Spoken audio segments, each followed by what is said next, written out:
And we're back. Well, the hiatus did indeed happen, but it was a bit more longer than I initially thought would have been possible. And there are really only three reasons for why that became to be. The first one, I didn't manage to return home by the New Year's Eve. In fact, my stay at my parents' place took a couple of days more, and I had only scheduled uploads until like the 3rd of January. So I wasn't home to record more. Second reason, when I did indeed return, uh, during the same visit we brought some stuff to my brother, who had left earlier, and we also had to take some of his old furniture away at the same time. So stuff happened, and somehow something got tangled with a box where my computer monitor was situated in, because it was a van, so there wasn't the normal way of packing wasn't possible really. We had to secure a small corner in the storage compartment for the computer stuff, and somehow something got tangled with the monitor when it was being taken out of the car, and the monitor itself was pulled out with it and crashed onto the ground. Luckily the surface was facing up, so it didn't get scratched, but there was no way of knowing if it got broken some way, and I saw some snow having been packed into the ventilation holes, so it was entirely possible that there was some snow inside the actual monitor. So I had to basically ensure that the snow would thaw into water and evaporate on its own before I actually managed dare to plug the power cord into the wall socket and not fry the computer if there was indeed anything extra inside it. But of course that's not all. The monitor did function, but before I could get around to recording some more, I managed to hurt the cornea of my right eye. I had this sensation of there was some sort of particle in there agitating it, so I tried to search for it and couldn't find it. Might have been related to dryness of the eye. Apparently it's a thing that makes you feel like there's something extra in there even though it's just dry. So during my meticulous attempts to extricate that extra particle, I got some sort of surface scrapes. Apparently it's quite sensitive. Didn't feel like it when it was being done, but sometime after it really started to swell and tear up quite a lot actually. I'm not sure if there was any pain involved per se, but there was discomfort really, and that pretty much made it quite hard to focus on anything with that eye. And wearing an eye patch wouldn't have worked because the other eye was still seeing, and the eyes are somehow linked in the brain, so whatever the left eye is doing, the right eye sort of mimics, and vice versa. So being able to read anything, look at the monitor for prolonged periods of time, yeah, the eye would start protesting quite soon and tear up, and I'd be unable to really see anything, and I'd have to wipe away the extra fluid every now and then. And I just wasn't feeling like that would have been a really comfortable situation to record new stuff with, especially since my the spring term in the university had already started, and I had to like miss 4 days worth of lectures because of the eye. So my free time, which I don't have much of, was taken up after the eye got healed to really catch up on the exercises and whatnot. But I feel like I've overcome most of the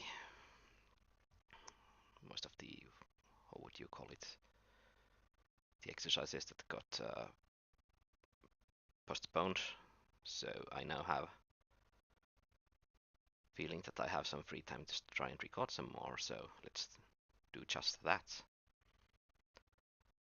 Naturally, I don't remember much of what I was recording previously because I had a huge upload schedule, but I think we got Magi to a level where I feel like I could potentially start multiclassing again or changing to probably Warlock. And that will probably mean larger guild penalty, so EXP tax. So that's probably what's going to be the focus of this session. Don't like you blinking there. Let's move you a bit to the right. I think it's right now. Okay.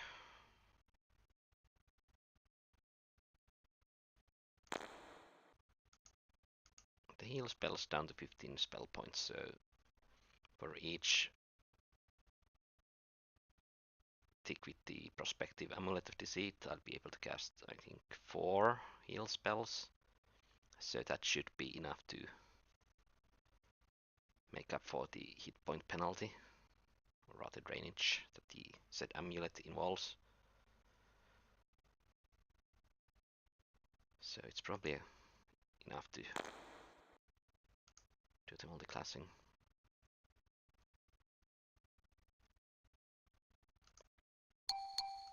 But I'm actually carrying a cursed item. I think that's the sash I'm wearing.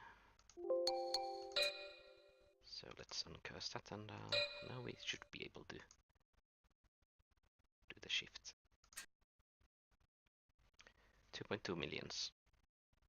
Not that bad, I think. The penalty value is not actually 1.5.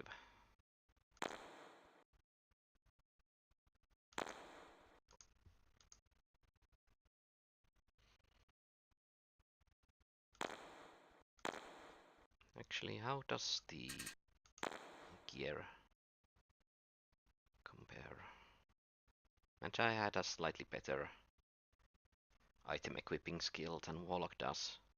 So I think I'm using the same tier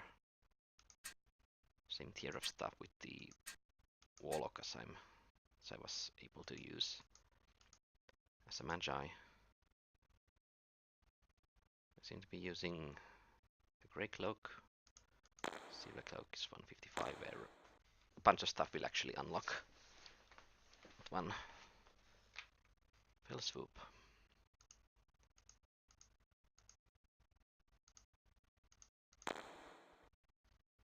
This requires 114, so 2 levels from now, but of course we have accrued some penalty, so it's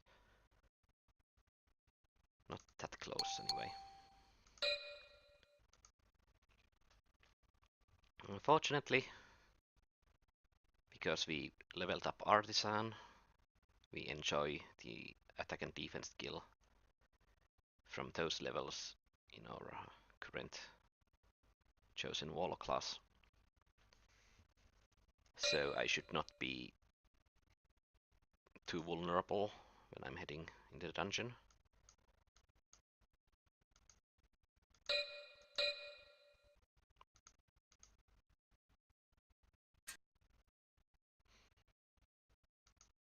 Yeah, I guess we'll just go in.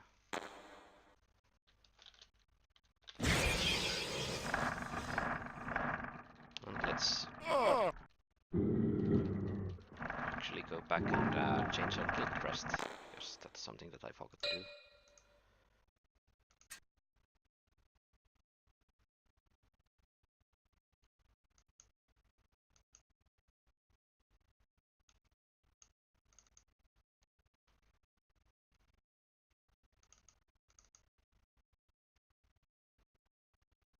Actually, let's keep that one equipped.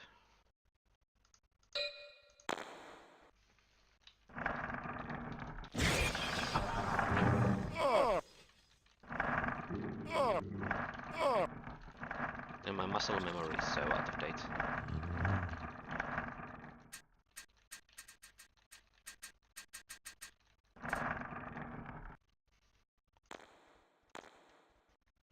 So let's get reminded.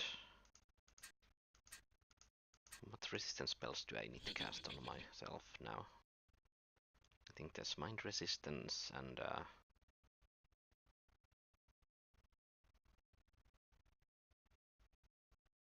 potentially disease resistance.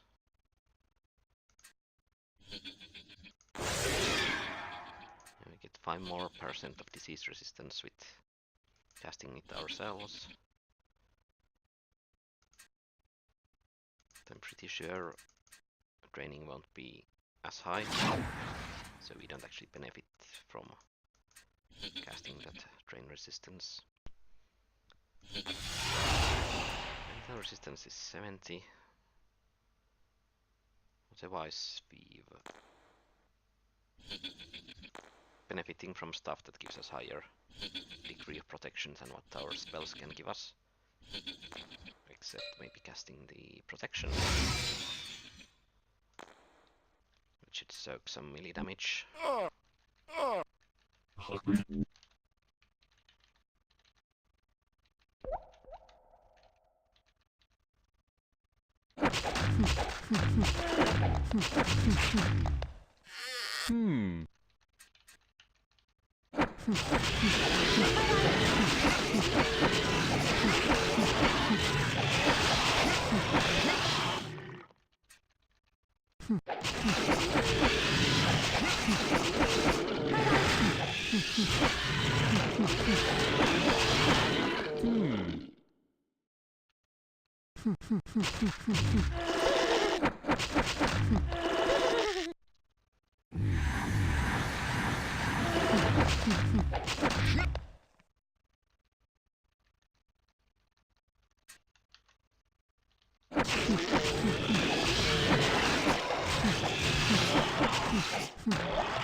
Right. There's that issue of perception.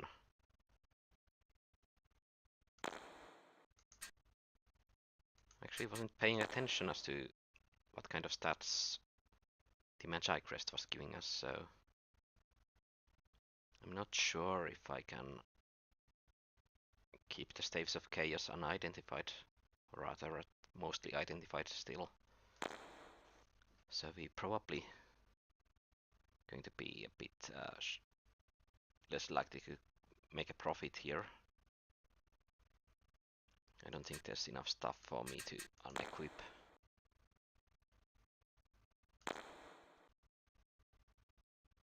Let's test without the cap. I don't think it's going to make too much of a difference, really, but if we're going to get the Staff of Chaos, then I will know to re-equip the staff, or rather the cap.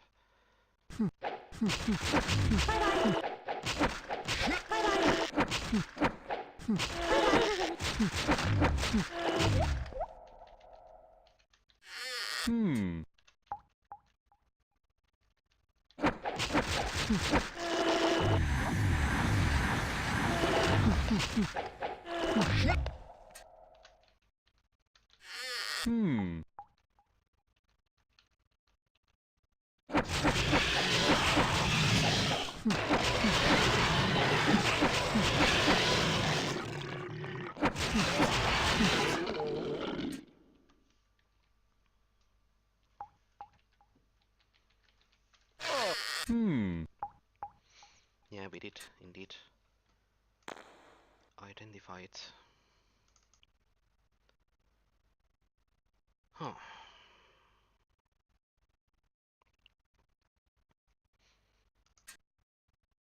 So the other big intelligence booster is the guild crest itself. Let's try without it and see if we find another Staff of Chaos.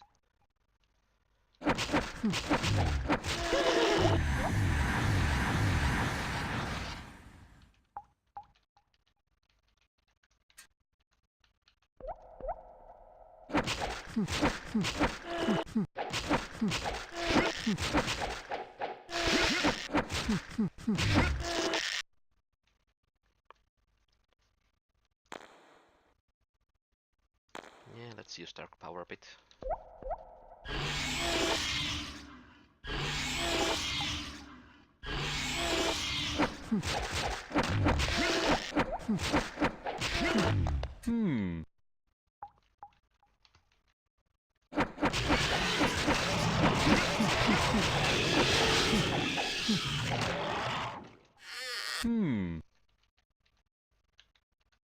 The Staff of Flaming Death does not seem to be fully identified, because I'm not seeing how many charges it is carrying. So it's entirely possible that we are not able to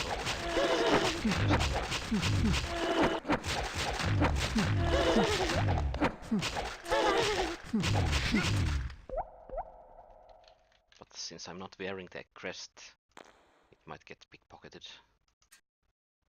So there's that. Well, we're going to gain a new one whenever we level up in Warlock, should we not have one, and we are have enough levels to qualify for the Guildmaster position.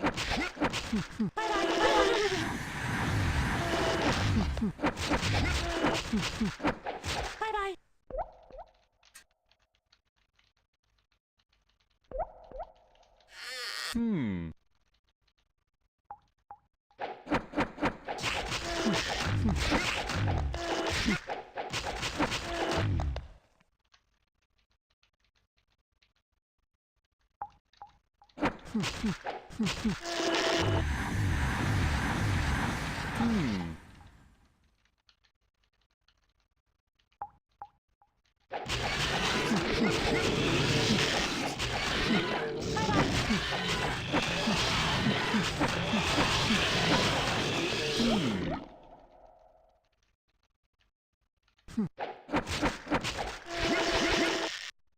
Hard-hitting soldiers.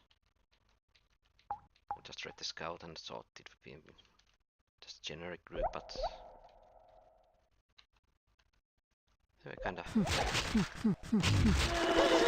disguised.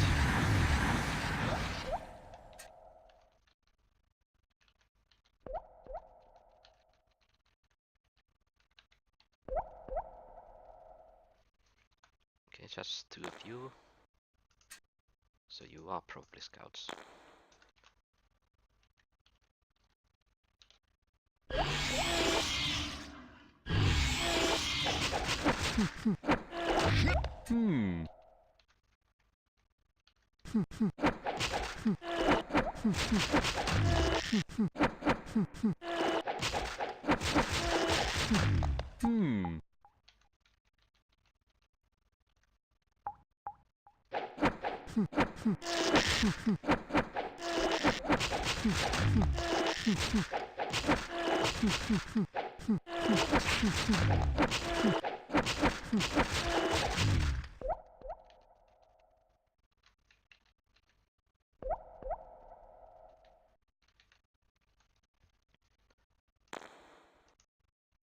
There's 44 spell points to cast that spell.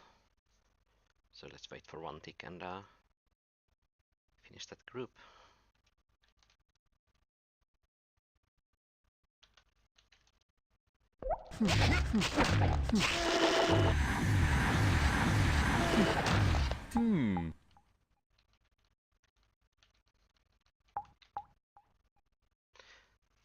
Well, actually, that reminds me.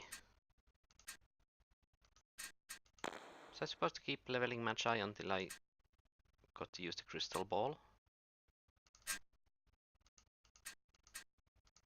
What's the level limit? 119. Yeah, I think I was supposed to do just that.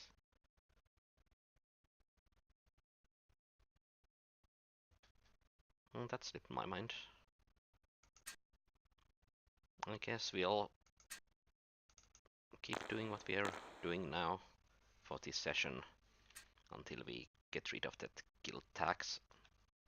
Then we'll switch back to Magi, I guess.